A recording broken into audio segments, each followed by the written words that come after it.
beloved community. So today's talk is living compassionately in a confused world. And it is true that we are living in a world that feels increasingly unstable. And every day we're faced with division, chaos, and uncertainty, and many of us are asking, what's next? And what can I possibly do about all of this? And these questions are natural when we feel like the ground is shifting beneath us. And it's important to acknowledge these feelings because they are valid. They deserve to be heard, and equally important, I want to remind you that we are not powerless in the face of these challenges, because one of our 12 powers is the power of power. Power to the people. Oh, power to the people.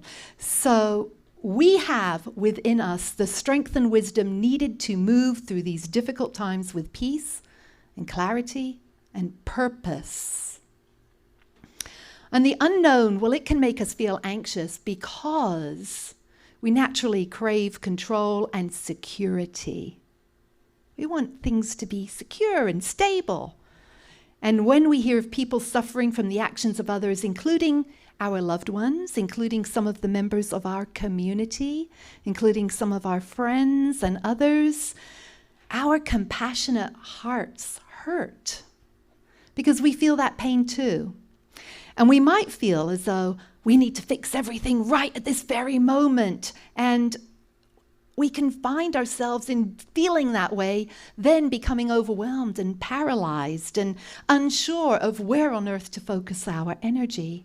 And we may try to make sense of it all using only our rational minds, but this can lead us to frustration and burnout and to feeling completely ineffective and stuck. So how can we avoid that burnout and paralysis while still staying informed and compassionate? And the answer is that we have to make space or rest. You can close it now. Yeah, close it all the way.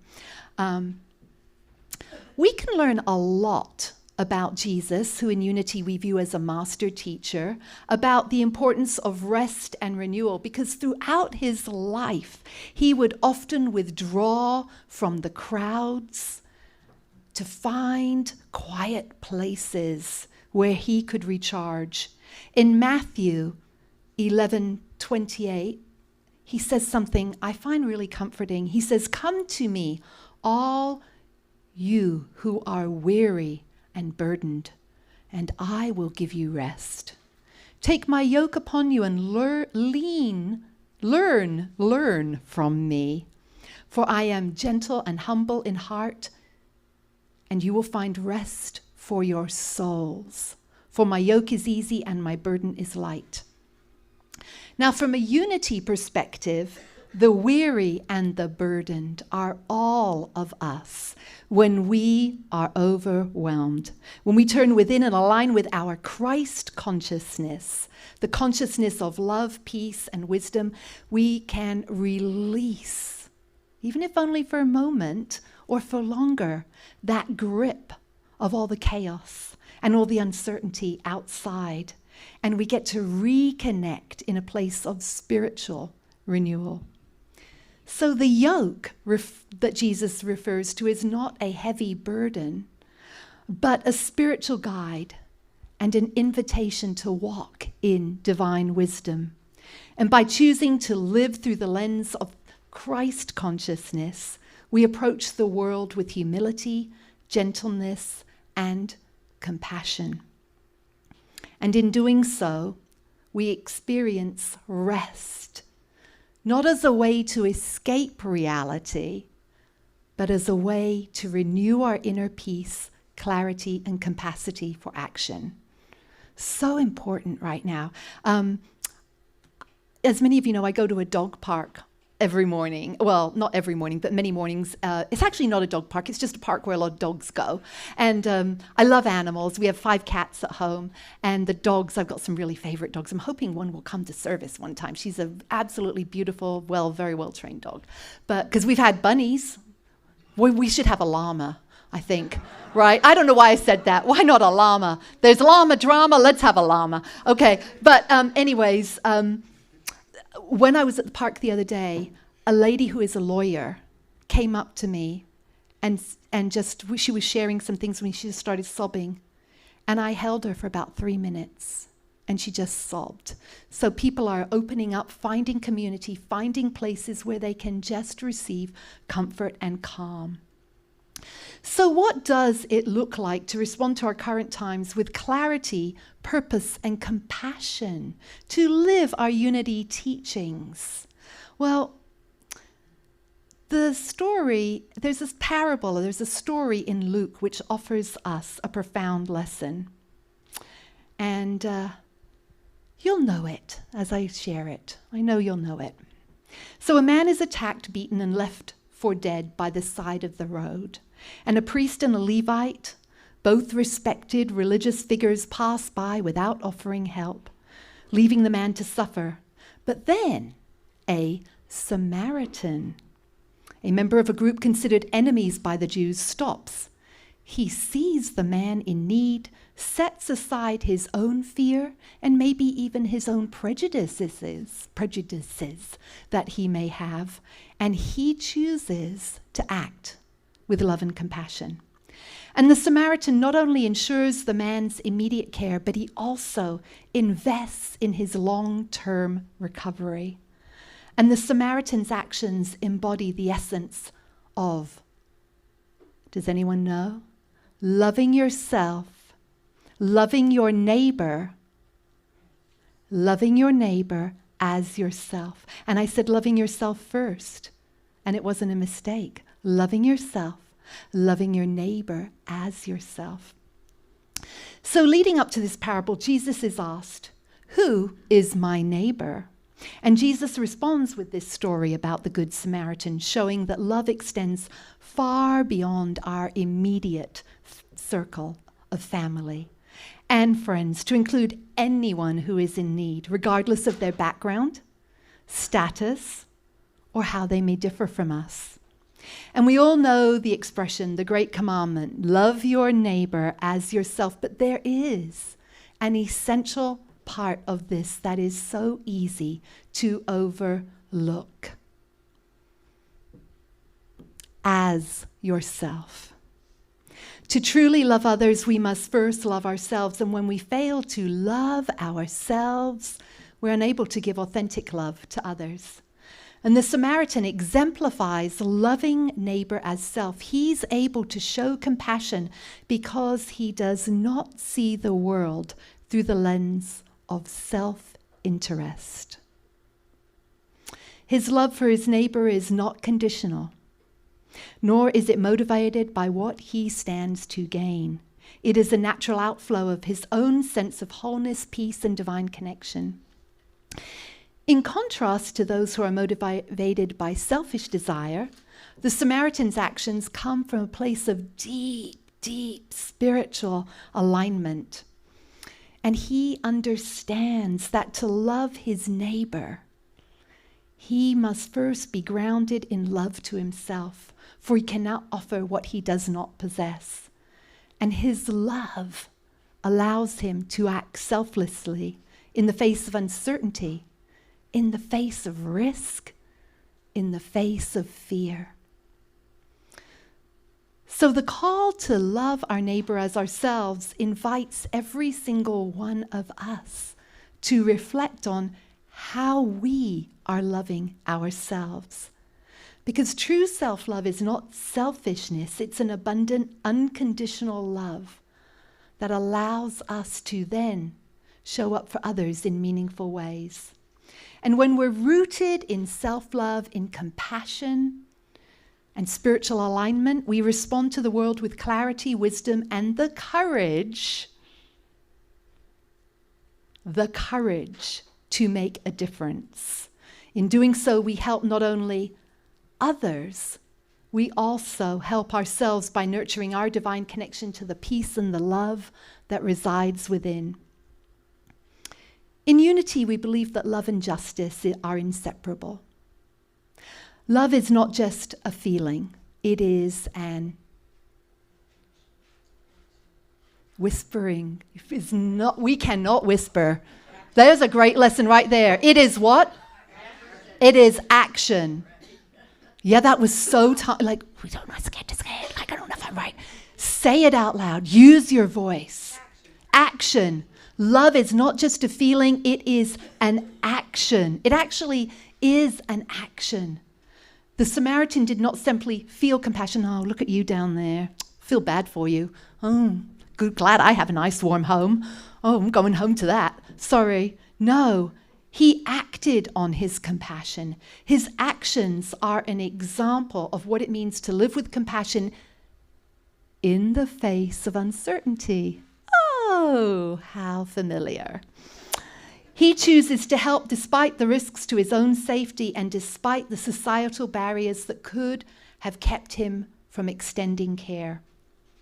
And like the Samaritan, we are called to act with compassion in the face of fear and uncertainty. And we certainly, oh my goodness, do not need to wait for the perfect moment to begin, because there isn't going to be a perfect moment. The moment is now. Compassionate action, no matter how small, is a powerful force in a world that needs healing. So let us remember that we too must care for ourselves and look after ourselves. The Samaritan took responsibility for the wounded man, but he also made sure that the man was in a safe place where he could rest and recover. In the same way, we must ensure that we are nurturing our own well-being, spiritually, mentally, and physically, so that we have the energy and the clarity to help others. In a time of great uncertainty, may we be like the Samaritan, acting with compassion. This is the really big part here. Not because it is easy. It is not easy. But because we know that love is our true nature. It is not easy always to act, to speak up, as we just demonstrated. We're like, oh, I don't know if I should. It's not always easy, but we do it because we are rooted in love, and love is our true nature. The fear we may be experiencing right now is not our natural state, because our natural state, our true inner state, is that of faith and strength. Remember, we are standing on strength and faith. Last week, I had to have, this week has felt like 75 years. I mean, I'm serious. It's like, oh my goodness, was that just Monday? This has been such an intense week. But I had to have a crown done, and some of you know, I'm a big baby when it comes to certain things. And so I'm in the dentist's office, and I'm literally, remember last week, we are grounded on faith and strength. I was literally in the dentist's office doing that as I'm getting my tooth drilled on, and I've got a cape around my back. It's a nice blue cape around me, a superhero cape, and I've got my hands on my hip, all in my mind's eye, right? And I am singing, puff out your chest, take a deep breath. I mean, if the dentist knew what was going on in my inner world, right? It's like, but it's so powerful. And if you're wondering, what is she talking about? You'll know at the end of the service about puff out your chest. So many people have told me how helpful that is right now for them. So we are grounded in that, and we're grounded in our love and our wisdom, our strength, our imagination, our understanding, our life, our peace, our divine guidance. Charles Fillmore, the co-founder of Unity, reminds us we are not at the mercy of the elements or of chance. We are heirs of the kingdom, and we have dominion over our thoughts, our emotions, and our world, which of course ties in perfectly with what our beloved Sandra read in the Daily Word today. We are not powerless. We are not powerless. By shifting our focus inward and connecting to the divine peace within, we can release the grip of fear. And here are some affirmations to help with this. Let's say them together. I trust the divine presence within me. I release fear and embrace peace. I am guided by love and wisdom. I take compassionate action and also take time to nurture my own well-being. In Buddhism, one of the most profound teaching is the concept of impermanence. The understanding that everything is in constant flux. And this teaching is deeply relevant when we feel overwhelmed by fear and uncertainty. It reminds us that nothing, no matter how difficult, will last forever. The Buddha taught that attachment to control and certainty, is the root of suffering. When we let go of our attachment to fixed outcomes and embrace the flow of life, we stop allowing fear to control us. He said, fear is the path to the dark side. Fear leads to anger. Anger leads to hate. Hate leads to suffering. Interesting. Here are some practical tools that we can use right now. Who would like some practical tools for how to stay calm right now, right? Yeah, I'd say that. So one, ground yourself in the present moment. Just by tapping your feet, doing something like that. Practice box breathing. Breathe in for 4, hold for 4, and release for 4. Focus on what you can control today and what you can do in this moment. Go for a walk, meditate, pray. And you can do that outside also. I love going for my morning walks and meditations outside. Number 2, support your vagus nerve. This is the nerve that runs here. And it is really important to support it because it regulates a lot of our body systems. It helps regulate our digestion, our moods, our heart rate, our blood pressure, our respiration, so many things. So one of the simple things you can do is take 3 fingers. I invite you to do this right now and just tap on it right here as you breathe. Yeah. That's great. And another thing you can do is a bilateral butterfly tap. So you're going to put you know that. Some of you already know it. 1, 2, 1. It's hard to do with the phone, but the microphone. And that really helps a lot. And that is very comforting as well to do. Number 3, set boundaries with news consumption. Very, very important. Means we're going to continue to be informed, but we have to sometimes just take care of ourselves too. Limit your exposure and protect your mental health. Stay informed. Take breaks to recharge. Practice self-care. Prioritize your well-being so you can continue to show up. Spiritual self-care, like attending church. I'm so glad you're here today. This is our safe place right now. This is where we get nurtured and fed and filled up so that we can go out in the week. And when we come here, we're like, oh, this is my safe place to be today. I fill myself up so I can go be who I'm called to be in the world. I invite you to attend our Thursday morning prayer and Zoom call at 9:30 a.m. It's so powerful. Oh my goodness. This group is amazing. And it is just a wonderful time to connect and nourish your soul. Take compassionate action. Instead of staying stuck in fear, take steps in alignment with your values. Speak out. Action. Action. Action. Speak out for justice, help those in need, offer encouragement to someone who is struggling. A hug, a prayer, a call. Make phone calls if you feel inclined and if it is on your radar and if you feel that you need to, and I encourage you to, wherever you are politically, to your congresspeople. Let them know how you feel. We have power to make calls and let them know how we feel. And if you're, wherever you are politically, here is the Capitol switchboard number. You can call this number and you can put in the name of your congressperson and you can tell them, hey, you're doing a great job. Or hey, I'm not happy with where you're working right now. Or whatever it is. So you can take action. May we remember that in the midst of uncertainty, we are always supported by the divine. And may we love our neighbor as ourselves and stand in our spiritual power as we are guided on the actions that are ours to do. And to remind ourselves right now of the amazingness, all of us, that we absolutely are enough in this moment, that we have the power within us. I came across a beautiful song by PS22 Kids, and the artist is Sleeping at Last, and I really invite you to take this in and fill your soul up with this.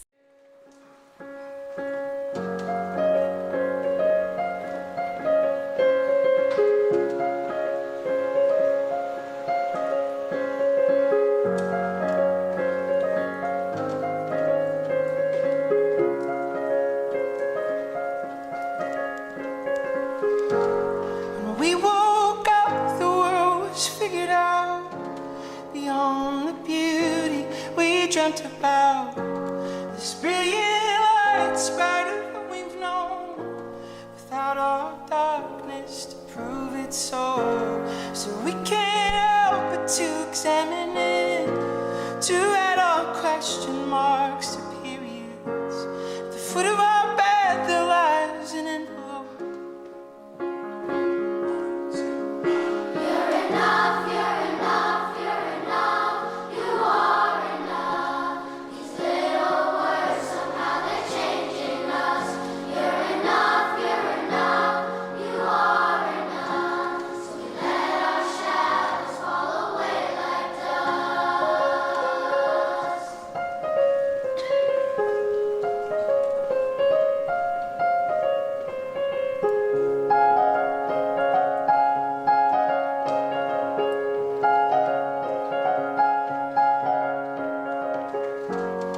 We grew up, our shadows grew up too, but they're just all ghosts that we grew attached to. The tragic flaws that they hide the truth. You're enough, you're enough, you're enough. I promise you're enough, you're enough, you're enough. I promise you're enough, you're enough, you're enough. I promise you. You're enough, you're enough, you're enough. You are enough. These little words, somehow they're changing us. You're enough, you're enough. You are enough. So let our shadows fall away like dust. You're enough, you're enough. You are enough. These little words, somehow they're changing us. Let it go, let it go. You are enough. So we let our shadows fall away like dust.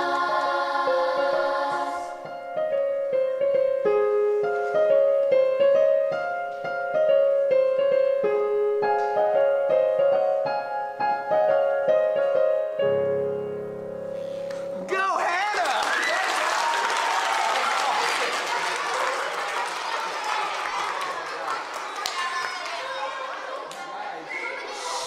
He's talking to you. I had a hard time playing that. You want to know why? You guys made me cry. And I forgot the chords through my tears. That was so beautiful. To have those little kids singing to us, you are enough. You are powerful. Your voice has power. You are love. You are action. Oh, so beautiful. Let us say together, I am a beloved child of God, here to be an ambassador of good. And so now is the time that we do get to share our good with with our community. And we are so blessed. We invite you to take your blessing to your heart, to put your hand on your heart. And if you're giving online, I'll give you that code in just a moment. And to take that and know that as we give, we receive. As we give, we support our community, we support each other. And so let us say together, I am a joyful sharer of my good. I remember that as I give, I receive, and that God is my source. Yes, indeed. And here is the link if you prefer to give Zelle or PayPal. We prefer Zelle because PayPal takes money, but we are good with either. We're good with absolutely either. So we're so grateful, Divine Spirit, for these gifts. We're so very grateful because we know that as we give with a generous heart, we receive abundantly back. We know that we can't outgive God, and we're so grateful for that.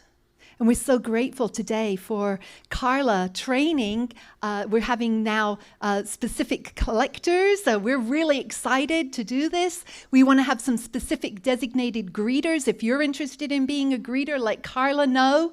We're so excited because we see things are just really growing and developing. Thank you, Karen and Carla and Kent with the prayer box. Yay! We love you so much. We bless these gifts. We bless the stewardship of their use. We bless the giver and the receiver, and we bless them in infinite ways and are so very grateful. And so it is. Amen. Thank you so very much. So if you're looking to deepen your spiritual connection and your connection with others, we invite you to join us Thursday mornings, 9:30 a.m. on Zoom. And if you're like, I cannot do that time, I want an evening one, let us know. We'll see if we have enough. I always love to pray. So let us know. We'll see if we can figure out an evening prayer time as well. But we're going to keep this one. And next Sunday, be with us next Sunday. I don't know what the message is yet. I didn't know this one, but it was the strangest thing because I was like, what am I going to speak on this Sunday? And I just was scooping the cat litter box, 5 boxes, and I got this message. Speak about some of the things that Jesus did and speak about some of the parables. And I went back to my messaging, and a friend had just messaged me almost the same exact thought. So it's like no accident there. If you're here for the very first time or you're not on our email list, we invite you to come up to the table afterwards, sign up on our email list. We'd really appreciate that so that you can keep in touch and know what's going on. Thank you for bringing food. We have some food here, and so thank you. We do support Matthew's Crossing Food Bank with in conjunction with the Church of the Epiphany. If you have food insecurity, please see Kent. He knows all the places to go if you or a loved one has any food insecurity. I think I forgot to put the slide in.